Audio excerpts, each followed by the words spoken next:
Hi friends, welcome to our channel. நான் உங்கள் வள்ளி பார்த்திபன். நம்ம சேனலை ஃபர்ஸ்ட் டைம் பார்க்குறீங்கன்னா சப்ஸ்கிரைப் பண்ணிக்கோங்க அண்ட் சப்போர்ட் பண்ணுங்கள் கைஸ். இன்றைக்கி என்ன பார்க்க போகிறோன்னா போலி தான் செய்ய போகிறோம். வாங்க எப்படி செய்யலாம் பார்க்கலாம். அண்ட் பிகினர்ஸ் கூட சூப்பராக செய்யலாம். அண்ட் லேயராக பேப்பர் மாதிரி அண்ட் சூப்பராக இருக்கும். வாங்க எப்படி செய்யலாம் பார்க்கலாம்.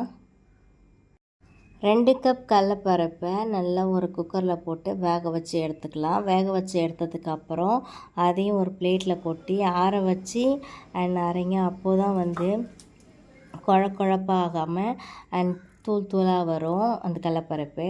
2 கப் மைதா மாவு அதையும் அரைச்சி வச்சதுக்கப்புறம் ஒரு அகலமான தட்டில் நம்ம எந்த கப்பில் கடலைப்பருப்பு எடுத்தோமோ அதே கப்பில் 2 கப் மைதா மாவு, 1/4 ஸ்பூன் மஞ்சள் தூள் போட்டால் தான் அந்த போலிக்கான ஃப்ளேவர் கொடுக்கும்.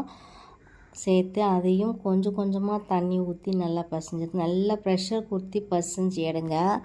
அப்போ தான் மாவு சாஃப்டாக ஆகும் அண்ட் ஸ்மூத்தியாக இருக்கும். நல்லா பசைஞ்சு எடுத்ததுக்கப்புறம் ஆயில் சேர்த்துக்கோங்க.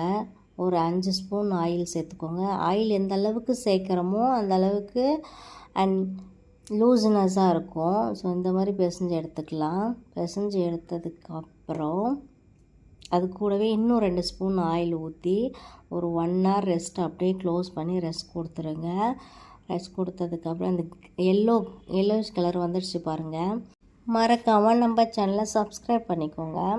அதுக்கப்புறம் நம்ம கடலைப்பருப்பு இடத்துலையும் அதே கப்பில் 2.5 கப் வெல்லம் எடுத்துக்கலாம். ஏன்னா கடலைப்பருப்பு சேர்த்ததுனால வெல்லம் அதிகமாக சேர்த்தா தான் ஸ்வீட்னஸ் நல்லாயிருக்கும்.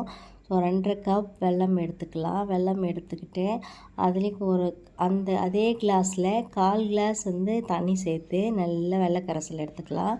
வெள்ளை கரைசல் கரைஞ்சதுக்கப்புறம் நம்ம அரைச்சி வச்ச இந்த கடலைப்பருப்பு பொடியை சேர்த்து அண்ட் ஏலக்காய் தூள் கொஞ்சம் சேர்த்துக்கோங்க.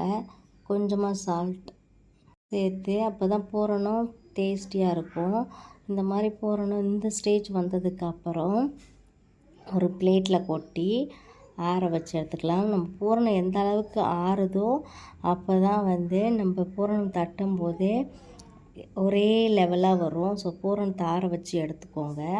ஆற வச்சு எடுத்ததுக்கப்புறம் நம்ம ரெஸ்ட் கொடுத்துருந்த இல்லையா அந்த போலி மைதா மாவு, அதை இன்னும் கொஞ்சம் ப்ரெஷர் கொடுத்து பிசையும் போது இன்னுமே லூஸ் ஆகும் அண்ட் நம்ம போலி தட்டும்போது சாஃப்டாக இருக்கும். அப்புறம் அது கொஞ்சமாக மாவு எடுத்து வாழை இலை இல்லைன்னா பேப்பர் இதில் ஆயில் தடவிட்டு கொஞ்சமாக மாவு எடுத்து நல்லா ஃபஸ்ட்டு அந்த வாழை இலையில் ஸ்ப்ரெட் பண்ணுங்கள். ஸ்ப்ரெட் பண்ணதுக்கப்புறம் பூரணமும் எடுத்து நல்லா ஃபுல்லாக பால் மாதிரி ஃபுல்லாக க்ளோஸ் பண்ணுங்கள். க்ளோஸ் பண்ணதுக்கப்புறம் நல்லா பால் மாதிரி உருட்டி மறுபடியும் ஆயில் தடவிட்டு நல்லா ஃபுல்லாக ஒரே லெவலில் ஸ்ப்ரெட் பண்ணுங்கள். அப்போ தான் ரவுண்ட் ஷேப் கிடைக்கும். நல்லா ஸ்ப்ரெட் பண்ணதுக்கப்புறம் ஒரு தோசைக்கல் வச்சு நல்லா ஹீட் ஆனதுக்கப்புறம் இந்த போலி எடுத்து போட்டு கொஞ்சமாக அதுலேயும் ஆயில் சேர்த்து அண்ட் இப்படி கவர் திருப்பி போட்டு எடுத்தால் போலி ரெடி. ஸோ பிகினர்ஸ் கூட செய்யலாம்.